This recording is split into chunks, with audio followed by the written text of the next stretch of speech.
Study IQ IAS, अब तैयारी हुई affordable. Biography Indira Gandhi. Welcome to study IQ IAS। मेरा नाम है आदेश सिंह। दोस्तों, आज की कहानी एक ऐसी शख्सियत की है जिनके नाम से एक समय में इंडिया के बड़े बड़े पॉलिटिशियंस थर थर कांपते थे। एक ऐसी शख्सियत जिनका लोहा इंडिया के अंदर ही नहीं बल्कि इंडिया के बाहर पूरे विश्व भर में माना जाता था। कहते हैं कि भारतीय राजनीति में इन जैसा कोई दूसरा नहीं हुआ। भारतीय राजनीति की कहानी इस शख्सियत के बिना एकदम अधूरी है। इनका व्यक्तित्व जितना मजबूत था, इनकी समझ और विचार उतने ही बुलंद थे। 1999 में BBC के द्वारा उनको वुमन ऑफ द मिलेनियम के खिताब से नवाजा गया। लेकिन दोस्तों, इनके राजनीतिक सफर की कहानी जितनी सुनहरी थी, उसमें धब्बे भी उतने ही गहरे लगे। जी हां दोस्तों, इनकी पॉलिटिकल जर्नी कंट्रोवर्सी से भरी हुई थी। इनका पॉलिटिकल करियर एक रोलर कोस्टर राइड के जैसा था, जिसमें 1971 के इंडो पाक वॉर की जीत और ग्रीन रेवोल्यूशन जैसे सक्सेसफुल हाइज के साथ साथ इमरजेंसी और ऑपरेशन ब्लू स्टार जैसे क्रिटिकल लोज भी थे। हालांकि उनको उनकी अथॉरिटेरियन पॉलिसीज के चलते काफी क्रिटिसिज्म झेलना पड़ा, लेकिन उनके द्वारा लाए गए एक्सटेंसिव सोशल प्रोग्राम्स हमेशा तारीफ के पात्र बने। खैर, अब तक आप समझ ही गए होंगे कि यह कहानी किसी और की नहीं बल्कि आजाद भारत की पहली और अब तक की एकमात्र महिला प्रधानमंत्री इंदिरा गांधी की है। आज हम आपको इंदिरा गांधी की जिंदगी के इसी रोमांचक सफर से रूबरू कराएंगे। तो आइए इस कहानी को शुरू करते हैं। Early life, childhood and adolescence. दोस्तों, बात है 19 नवंबर 1917 की। एक कश्मीरी पंडित फैमिली में पंडित जवाहरलाल नेहरू और श्रीमती कमला नेहरू के घर में इंदिरा प्रियदर्शनी का जन्म हुआ। उनका शुरुआती पालन पोषण इलाहाबाद में उनकी पुश्तैनी हवेली आनंद भवन में हुआ। इंदिरा गांधी अपने माता पिता की इकलौती संतान थी, इसलिए वो काफी लाड़ प्यार में पली। लेकिन सिंगल चाइल्ड होने के कारण उनका बचपन काफी अकेलेपन में बीता। उनके पिता पंडित नेहरू का ज्यादातर समय पॉलिटिकल एक्टिविटीज में जाता था, जबकि उनकी माता ट्यूबरक्यूलोसिस की वजह से बीमार रहा करती थी और अपनी इस बीमारी के कारण उन्होंने 1936 में ही दुनिया को अलविदा कह दिया। लेकिन उस समय देश में इंडियन नेशनल मूवमेंट अपनी पकड़ मजबूत कर रहा था। पूरा देश अपनी मातृभूमि की आजादी के लिए लड़ रहा था और जाहिर है कि एक स्ट्रांग पॉलिटिकल फैमिली से आने के कारण इस सब का असर इंदिरा गांधी पर भी पड़ रहा था। वो अपनी ऑटोबायोग्राफी माय ट्रूथ में लिखती हैं कि उनके पिता से मिलने कई बड़े बड़े पॉलिटिकल लीडर्स उनके घर पर आते थे। इन लीडर्स के साथ साथ पंडित नेहरू को अक्सर जेल भी जाना पड़ता था, इसीलिए उनके घर पुलिस का आना जाना लगा ही रहता था। इसी एनवायरनमेंट में उनके अंदर करेज और देश प्रेम बचपन से ही जागने लगा था। वो स्वभाव से काफी चंचल थी। वो अपने दोस्तों को बुलाकर उनके सामने अलग अलग पॉलिटिकल लीडर्स की आवाज में स्पीच दिया करती थी। बचपन में उनका नॉन कोऑपरेशन मूवमेंट में भी अपने स्तर पर योगदान रहा। जैसा कि हम जानते ही हैं, नॉन कोऑपरेशन मूवमेंट के दौरान देश में फॉरेन क्लोथ्स और बाकी प्रोडक्ट्स बॉयकॉट किए जा रहे थे। इस चीज से इंदिरा गांधी बहुत प्रभावित थी। एक बार जब उनकी एक रिलेटिव पेरिस से उनके लिए फॉरेन क्लोथ्स और डॉल्स लेकर आईं, तो उन्होंने उनको लेने से इनकार कर दिया। उन्होंने कहा कि उनका ऐसा करना उनके देश की आजादी के लिए लड़ रहे लोगों के खिलाफ होगा। यहां आपको बता दें कि उनको डॉल्स से बहुत ज्यादा लगाव था, लेकिन इसके बावजूद इतनी छोटी सी उम्र में उन्होंने उन गिफ्ट्स को एक्सेप्ट न करके नॉन कोऑपरेशन मूवमेंट में एक छोटा सा किंतु अहम योगदान दिया। अगर उनकी फॉर्मल एजुकेशन की बात करें तो उन्होंने 1934 में अपनी मैट्रिकुलेशन कंप्लीट की। वो बहुत ज्यादा स्कूल अटेंड नहीं किया करती थी। इस दौरान उन्हें ज्यादातर शिक्षा घर पर ही दी जाती थी। इसके बाद वो शांति निकेतन में विश्व भारती यूनिवर्सिटी भी गईं। लेकिन इस बीच उनको अपनी सिख मदर को अटेंड करने के लिए यूरोप जाना पड़ा। 1936 में अपनी मदर की डेथ के बाद उन्होंने हिस्ट्री की स्टडीज के लिए ऑक्सफोर्ड यूनिवर्सिटी में कदम रखा। लेकिन इस दौरान उनकी खुद की हेल्थ भी खराब रहने लगी। अपने ट्रीटमेंट के लिए उन्हें बार बार स्विट्जरलैंड जाना पड़ता था। इसी बीच ऑक्सफोर्ड में उनकी फिरोज गांधी से भी मुलाकात हुई। फिरोज गांधी एक पारसी थे जो गुजरात से बिलोंग करते थे। हालांकि वो एक दूसरे को इलाहाबाद के स्कूल से ही जानते थे। लेकिन बाद में वो जाकर यूके में मिले और वहीं उन्होंने इंदिरा गांधी को शादी के लिए प्रपोज किया। इस बीच इंदिरा गांधी ने बहुत सी इंटरनेशनल ट्रैवलिंग की। उन्होंने दुनिया के अलग अलग कोने में जाकर वहां चल रहे वॉर्स, डिस्क्रिमिनेशन और नेशनल स्ट्रगल से बहुत कुछ सीखा। लेकिन अपनी इल हेल्थ और कुछ दूसरे डिस्ट्रप्शंस की वजह से उन्हें अपनी पढ़ाई को बीच में छोड़कर 1941 में वापस इंडिया आना पड़ा। यहां आपको बता दें कि कुछ समय बाद ऑक्सफोर्ड यूनिवर्सिटी के द्वारा उन्हें एक ऑनररी डिग्री से नवाजा गया। 2010 में ऑक्सफोर्ड यूनिवर्सिटी ने उनको ऑक्सेजियंस यानी एशिया के 10 इलस्ट्रियस ग्रेजुएट्स की लिस्ट में भी शामिल किया। तो आप देख सकते हैं कि उनकी फॉर्मल एजुकेशन कभी भी रेगुलरिटी के साथ नहीं हो पाई, इसलिए उन्होंने खुद को सेल्फ एजुकेट किया। उन्होंने अपने आसपास के एनवायरनमेंट, अपनी ट्रैवलिंग्स और लोगों से बहुत कुछ सीखा और इसमें पंडित नेहरू की भी एक अहम भूमिका रही। पंडित नेहरू अपने पॉलिटिकल कमिटमेंट्स के कारण ज्यादातर अपनी बेटी से लेटर्स के जरिए कम्युनिकेट करते थे। इन लेटर्स को उनकी famous book glimpses of world history में कंपाइल किया गया है। खैर, जब इंदिरा गांधी 1941 में इंडिया वापस आई, उस समय इंडिया में इंडिपेंडेंस स्ट्रगल अपने पीक पर होता है। 1942 में क्विट इंडिया मूवमेंट के लॉन्च होने से कुछ ही समय पहले उनकी फिरोज गांधी के साथ शादी होती है। इसके बाद दोनों ही फ्रीडम स्ट्रगल में बहुत एक्टिवली पार्टिसिपेट करते हैं। इस बीच दोनों कई बार जेल भी जाते हैं। इस दौरान इंदिरा गांधी को शास्त्री जी के नेतृत्व में काम करने का मौका मिलता है। इस एक्सपीरियंस से वो शास्त्री जी के नेतृत्व से भी बहुत इंस्पायर होती हैं। इन्हीं सालों में वो 2 बेटों को भी जन्म देती हैं। 1944 में राजीव गांधी और 1946 में संजय गांधी का जन्म होता है। हालांकि वो अपने पॉलिटिकल एक्टिविज्म की वजह से अपने बच्चों को ज्यादा समय नहीं दे पाईं, लेकिन इसके बावजूद उनके और उनके बच्चों के बीच एक स्ट्रांग बॉन्डिंग रही। खैर, इसके कुछ ही समय बाद इंडिया के इंडिपेंडेंस की घड़ी आ गई। इंडिया और पाकिस्तान के पार्टीशन के कारण देश भर में भयानक राइट्स फैल गए। इंदिरा गांधी महात्मा गांधी से इंस्पायर होकर इन राइट्स को कंट्रोल करने के लिए पीस ट्रीटीज से लेकर रिलीफ कैंप्स आयोजित करती हैं।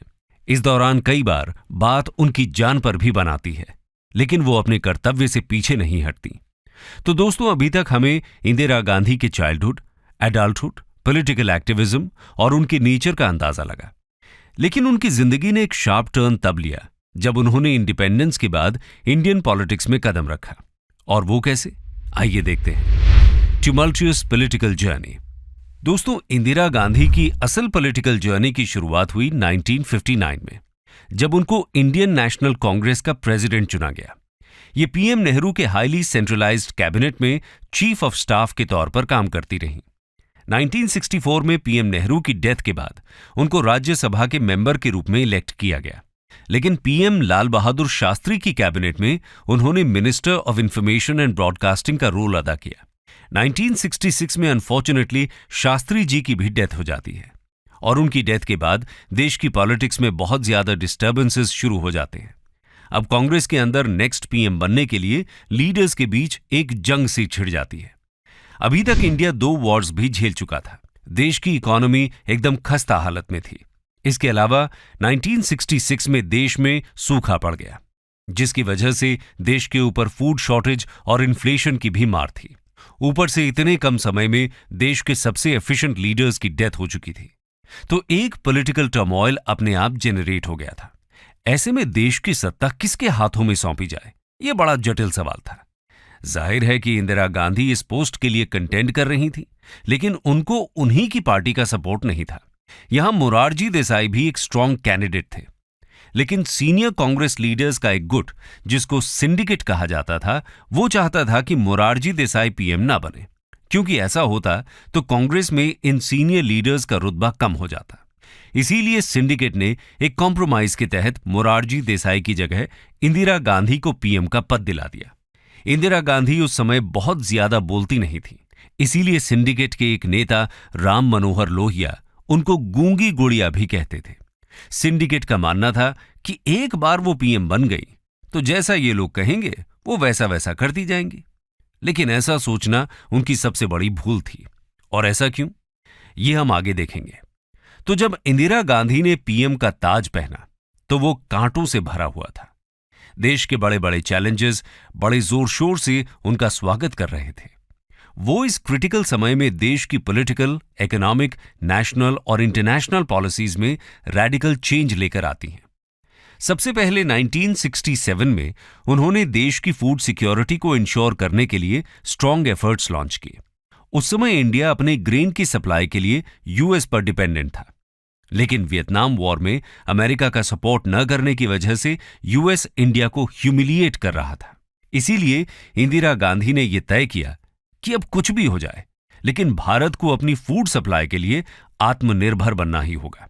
इसी के चलते उन्होंने देश में ग्रीन रेवोल्यूशन लाने के लिए 1967 में इनिशियल स्टेप्स लिए और उनके इस स्ट्रॉन्ग प्रोग्राम की बदौलत भारत कुछ ही सालों में इस सेक्टर में सेल्फ सफिशिएंट हो गया। फिर 1969 में देश में प्रेसिडेंशियल इलेक्शंस हुए, जिसमें इंदिरा गांधी ने वीवी गिरी को प्रेसिडेंट की पोस्ट के लिए आगे किया, लेकिन सिंडिकेट ने एनएस रेड्डी का सपोर्ट किया। इंदिरा गांधी के सपोर्ट के चलते वीवी गिरी एक छोटे से मार्जिन से प्रेसिडेंशियल इलेक्शंस जीत गए और ये इंदिरा गांधी की सिंडिकेट के खिलाफ एक बड़ी जीत साबित हुई। साथ ही इंदिरा गांधी की उनकी पार्टी पर पकड़ बहुत ज्यादा मजबूत हो गई। लेकिन इसके बाद कांग्रेस दो हिस्सों में बंट गई। इसमें पहला सेक्शन है कांग्रेस आर, जिसको इंदिरा गांधी लीड करती हैं, और दूसरा है कांग्रेस ओ, जिसके लीडर मोरारजी देसाई बन जाते हैं। इस राइवलरी के चलते इंदिरा गांधी को कुछ समय के लिए बर्खास्त भी किया जाता है, लेकिन माइनॉरिटी में होने के बावजूद इंदिरा गांधी फिर वापस गद्दी पर आकर अपनी सरकार बनाती हैं। इस बार उन्होंने देश के लिए कुछ और हिस्टोरिक स्टेप्स लिए। सबसे पहले उन्होंने देश के 14 मेजर बैंक्स को बिना फाइनेंस मिनिस्टर से पूछे नेशनलाइज कर दिया। यह मूव बहुत फ्रूटफुल साबित हुआ। इससे हाउस होल्ड सेक्टर की सेविंग्स भी इंप्रूव हुई। इसके बाद उन्होंने कई सेक्टर्स जैसे कि स्टील, कॉपर, कोल, कॉटन टेक्सटाइल्स, रिफाइनिंग और इंश्योरेंस इंडस्ट्रीज को भी नेशनलाइज किया, जिससे लेबर सेक्टर के लिए एम्प्लॉयमेंट और उनके राइट्स सिक्योर किए जा सके। उन्होंने कॉन्स्टिट्यूशन में equal pay for equal work के क्लॉज यानी जेंडर इक्वालिटी पर भी काम किया। इन्हीं की एडमिनिस्ट्रेटिव पॉलिसी के अंडर मेघालय, त्रिपुरा, मणिपुर, हरियाणा, हिमाचल प्रदेश और पंजाब जैसे स्टेट्स इंडिया के साथ एक्सीड हुए। इसी बीच उन्होंने प्रीवी पर्स को भी अबॉलिश किया। दोस्तों, इस कॉन्स्टिट्यूशनल प्रोविजन के तहत इंडियन गवर्नमेंट प्रिंसली स्टेट्स को उनके स्टेट के हिसाब से एक फिक्स्ड स्टाइपेंड दिया करती थी, लेकिन इंदिरा गांधी की नजर में यह देश की इकोनॉमी को ड्रेन कर रहा था। किंतु जब इस मुद्दे को सुप्रीम कोर्ट ले जाया गया तो वहां इंदिरा गांधी के डिसीजन के अगेंस्ट फैसला हुआ। इसी के चलते इंदिरा गांधी ने लोकसभा को डिसॉल्व कर दिया और शेड्यूल्ड टाइम से एक साल पहले यानी मार्च 1971 में चुनाव कराए गए। इस दौरान उन्होंने गरीबी हटाओ का नारा देकर देश में कई सोशल रिफॉर्म्स इंट्रोड्यूस करने की बात कही। लेकिन वहीं दूसरी तरफ मोरारजी देसाई के नेतृत्व में पूरा अपोजिशन इंदिरा गांधी के खिलाफ एक साथ आ गया और उन्होंने अपना नारा दिया, इंदिरा हटाओ। इसके बावजूद इंदिरा गांधी इस इलेक्शन में क्लियर मेजॉरिटी के साथ जीती और फिर से पावर में आई। लेकिन 1970s इंदिरा गांधी के टेन्योर का सबसे कंट्रोवर्शियल और अथॉरिटेरियन फेज रहा। वो कैसे, आइए देखते हैं। The dark years. दोस्तों, इलेक्शन जीतने के बाद इंदिरा गांधी के सामने सबसे बड़ा इश्यू था ईस्ट पाकिस्तान का। पाकिस्तानी आर्मी की एट्रॉसिटीज के कारण भारत में ईस्ट पाकिस्तान से रेफ्यूजीज भर भर कर आने लगे। बांग्लादेश की आर्मी मुक्ति बाहिनी लगातार पाकिस्तान की आर्मी से लड़ रही थी और भारत से मदद मांग रही थी। इसको देखकर मिसेस गांधी ने इंडियन आर्मी को ईस्ट पाकिस्तान जाकर पाकिस्तान आर्मी को वहां से खदेड़ने का आदेश दिया। इंडियन आर्मी ने सही समय देखते ही ईस्ट पाकिस्तान पर अटैक किया और 13 दिनों के अंदर अंदर बांग्लादेश को लिबरेट करा दिया। इस वॉर में पाकिस्तानी आर्मी के सरेंडर ने इंदिरा गांधी के स्टैचर को दुनिया भर में और भी ज्यादा मजबूत बना दिया। इसी के बाद उनको आयरन लेडी ऑफ इंडिया का टैग दिया गया। इंदिरा गांधी की इस प्रेस्टीज का फायदा इंडिया को 1974 में हुआ, जब उसने अपना first peaceful nuclear test conduct किया। लेकिन डोमेस्टिक फ्रंट पर मिसेस गांधी के लिए अब कुछ नए चैलेंजेस उबाल ले रहे थे। बढ़ते अनएम्प्लॉयमेंट, सिकुड़ती इकोनॉमी और 1971 इलेक्शंस में इंदिरा गांधी की कंट्रोवर्शियल विक्ट्री को लेकर पूरे देश में प्रोटेस्ट चल रहे थे। उन्होंने अपनी कुर्सी के ऊपर मंडराते हुए खतरों को देखकर कई लोगों को अरेस्ट किया। जून 1975 को सुप्रीम कोर्ट ने 1971 के इलेक्शंस को नल एंड वॉइड डिक्लेयर किया और इंदिरा गांधी की पॉलिटिकल पावर्स को लिमिट करने का फैसला लिया। उनको लोकसभा से हटाने के साथ साथ अगले 6 साल तक इलेक्शंस न कंटेस्ट करने का ऑर्डर दिया। लेकिन इंदिरा गांधी को यह मंजूर नहीं था। देश में बढ़ रहे इकोनॉमिक और पॉलिटिकल टर्मोइल का हवाला देकर उन्होंने तत्कालीन प्रेसिडेंट फखरुद्दीन अली अहमद को देश में इमरजेंसी डिक्लेयर करने का आदेश दिया। ये इमरजेंसी जून 1975 से लेकर मार्च 1977 तक चली। इस दौरान पूरा देश सेंट्रल गवर्नमेंट के कंट्रोल में आ गया। स्टेट गवर्नमेंट्स की सभी फेडरल पावर्स सस्पेंड हो गईं, इलेक्शंस बैन कर दिए गए और लोगों के सिविल राइट्स रद्द कर दिए गए। अपोजिशन लीडर्स को अरेस्ट कर लिया गया। साथ ही देश में बहुत से सोशल और इकोनॉमिक प्रोग्राम्स चलाए गए, जिसमें से कुछ प्रोग्राम्स बहुत कंट्रोवर्शियल और ह्यूमन राइट्स के अगेंस्ट साबित हुए। इमरजेंसी के इस कैटास्ट्रोफिक डिसीजन के बाद मिसेस गांधी 1977 के लोकसभा इलेक्शंस हार गईं। लेकिन 1980 में वो एक बार फिर वाइड स्प्रेड पॉपुलैरिटी के साथ प्राइम मिनिस्टर के पद पर वापस आईं। किंतु इसके बाद उनका ज्यादातर पॉलिटिकल टेन्योर पंजाब में बढ़ रही इंस्टेबिलिटी में ही उलझा रहा है और यही इंस्टेबिलिटी एक पॉइंट पर आकर उनकी जान पर भारी पड़ गई। वो कैसे, आइए देखते हैं। असैसिनेशन। दोस्तों, 1980s में पंजाब में सिख कम्युनिटी के कुछ एक्सट्रीमिस्ट लोग अपना अलग इंडिपेंडेंट नेशन बनाने की मांग कर रहे थे। उनका कहना था कि वो इंडिया में मेजॉरिटी हिंदू कम्युनिटी के द्वारा मार्जिनलाइज्ड फील करते हैं। उनको भरोसा था कि गवर्नमेंट उनकी इन डिमांड्स को सपोर्ट करेगी, लेकिन हुआ इसका ऑपोजिट। इंदिरा गांधी ने इस सिख नेशनलिज्म और देश में हिंदूज और सिख्स के बीच बढ़ रही टेंशन्स के खिलाफ टफ स्टांस लिया। इसके रिस्पॉन्स में 1970s और 1980s में इंडिया में एक एक्सट्रीमिस्ट सिख मूवमेंट उभर कर आया, जिसकी सिर्फ एक ही मांग थी और वो थी फॉर्मेशन ऑफ खालिस्तान। 1980s की शुरुआत से ही देश के लोगों ने और उनकी खुद की सरकार ने मिसेस गांधी के ऊपर इन सिख रिबेलियंस के अगेंस्ट कुछ एक्शंस लेने का प्रेशर बनाया और इसी के रिस्पॉन्स में इंदिरा गांधी ने तैयार किया ऑपरेशन ब्लू स्टार।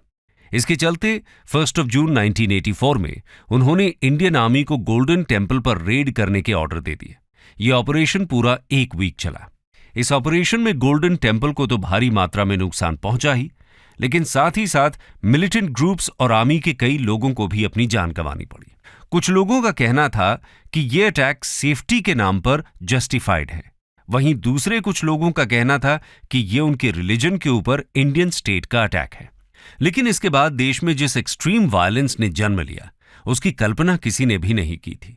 एक इंटरेस्टिंग बात यह है कि बेअंत सिंह, जो काफी लंबे समय से इंदिरा गांधी का बॉडीगार्ड था, उसको ट्रांसफर करने की बात की जा रही थी क्योंकि वो एक सिख था और इंदिरा गांधी पर असैसिनेशन का खतरा मंडरा रहा था। लेकिन मिसेस गांधी को उस पर इतने सालों की सर्विस के चलते पूरा भरोसा था, इसीलिए उन्होंने उसका ट्रांसफर कैंसिल करा दिया। इसके थ्रू वो देश को और पर्टिकुलरली सिख कम्युनिटी को ये दिखाना चाहती थी कि वो सिख कम्युनिटी पर अब भी ट्रस्ट करती हैं और उनके खिलाफ कोई डिस्क्रिमिनेशन नहीं होने देंगी। लेकिन उनकी इस जरा सी गलती की सजा उन्हें 31 अक्टूबर 1984 को अपनी जान देकर चुकानी पड़ी। अक्टूबर 31, 1984 को Indira Gandhi British actor Peter Ustinov से मिलने जा रही थी, जो एक आयरिश डॉक्यूमेंट्री के लिए उनका इंटरव्यू लेने वाले थे। उनके दोनों ट्रस्टेड बॉडीगार्ड्स बेअंत सिंह और सतवंत सिंह उनके लिए गेट पर ही इंतजार कर रहे थे और जैसे ही मिसेस गांधी ने गेट को क्रॉस किया, वैसे ही उन दोनों बॉडीगार्ड्स ने उन पर गोलियों की बौछार कर दी। उसी दिन दोपहर 2:20 पर इंदिरा गांधी ने आखिरी सांस ली। 6:45 PM पर उनके बेटे, जो ये खबर सुनकर कोलकाता से प्रणब मुखर्जी के साथ वापस दिल्ली आए, उन्होंने देश के 6th प्राइम मिनिस्टर के रूप में शपथ ली और इस तरह उनकी जिंदगी का सफर पूरा हुआ। स्टडी IQ IAS, अब तैयारी हुई अफोर्डेबल।